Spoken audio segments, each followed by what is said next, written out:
Happy Halloween. This is my recommendation for this year's Halloween, and the movie I recommend is Last Voyage of the Demeter. Do you know why? This one's an interesting movie. It came out in August.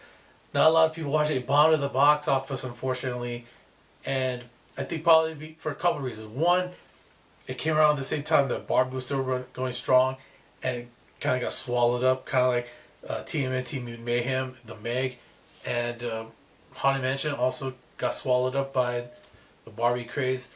And also, there wasn't a lot of hype for this movie. There wasn't a lot of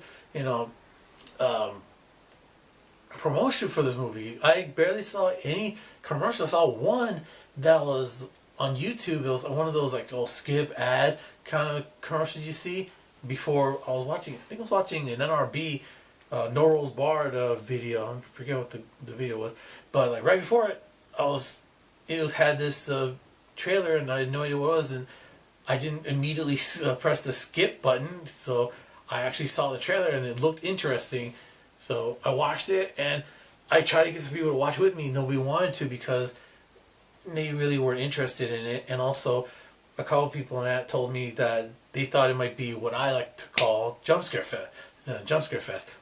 Like some of the people telling me the Conjuring movies are like that. A lot of jump scares, things like that, and I don't like those. I find those very, very lazy. But this is not. This is a good, suspenseful movie. It's about a crew on a ship called the Demeter, and yeah, it's the last voyage. This is one of the chapters in Dracula that's not really shown in a lot of the other Dracula movies. That he just shows up from Transylvania.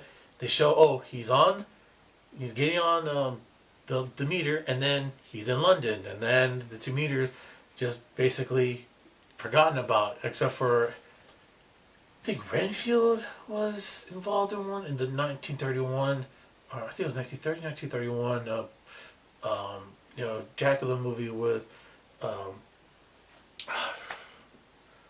I'm trying to blank. I don't know why. No, but yeah, with Bela Lugosi. There it is.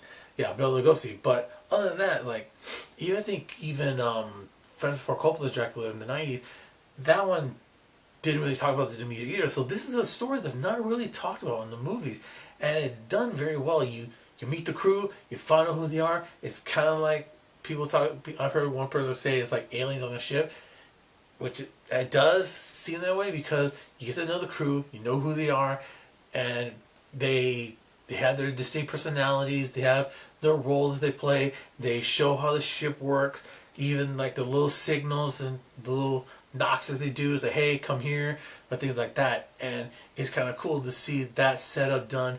And even there's a scene where someone who is helping them is like, oh, I'm not getting involved in this, because they see Dracula's symbol. It's done very well. And then the creature design itself is very, very well done. It's kind of reminiscent of kind of a mix between Nosferatu and Francis Ford Coppola's Dracula. Like his bat form, it's kind of cool. And not to mention, at the beginning at least, it's makeup. It's all like, if you like makeup and prosthetics on the body, not a lot of CG. That early stuff is right up your alley. I think you'll like that stuff. And not to mention, it's tension. You know the monster's there, and they make sure that this is a monster, not a man. And the crew are like, what the hell is going on? They're learning about this sort of stuff as if they were us, and that's what I like about it as well. They are our eyes and ears into this world, into this ship, and they don't know about the stuff we do. And so it's kind of like you're like, come on, you want them to survive. At the same time, if you read the book or you've seen some of the other Dracula movies, yeah, just say goodbye to yesterday. But yeah, it's a good movie, and I've really enjoyed some of the characters. The doctor on the ship, the captain, the first mate, even. I don't want to say over this one character because, man, what happens to them is messed up. But yeah, that's another thing. The gore in this movie is not blood. It's just because it's a vampire movie. It's a Dracula movie. There's got to be blood.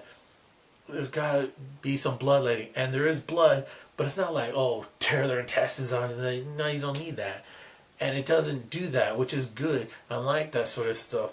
And when it's, and again, if you're one of those people who like practical effects or like makeup and costumes and things like that, especially the first 2/3 of this movie is right up your alley, and it really feels like they are out on the ship, out at sea. It feels like they're not in, a green screen or anything like that.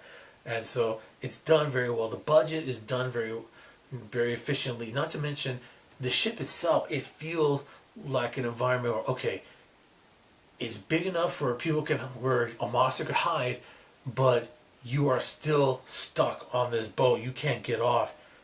So you're screwed.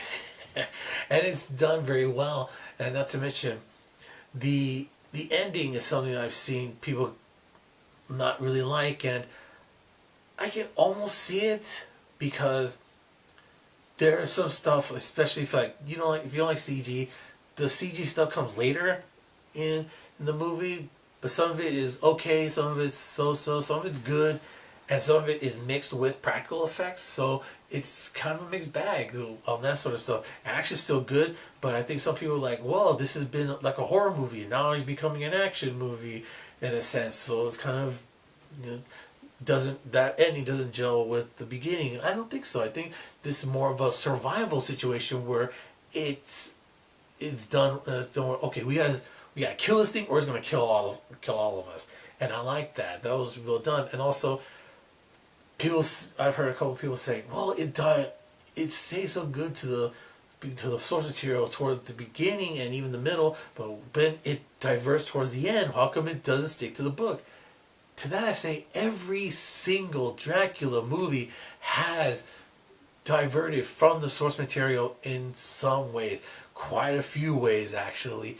Even the way Dracula is killed in a lot of these Dracula movies are very different. A lot of them are not from the source material.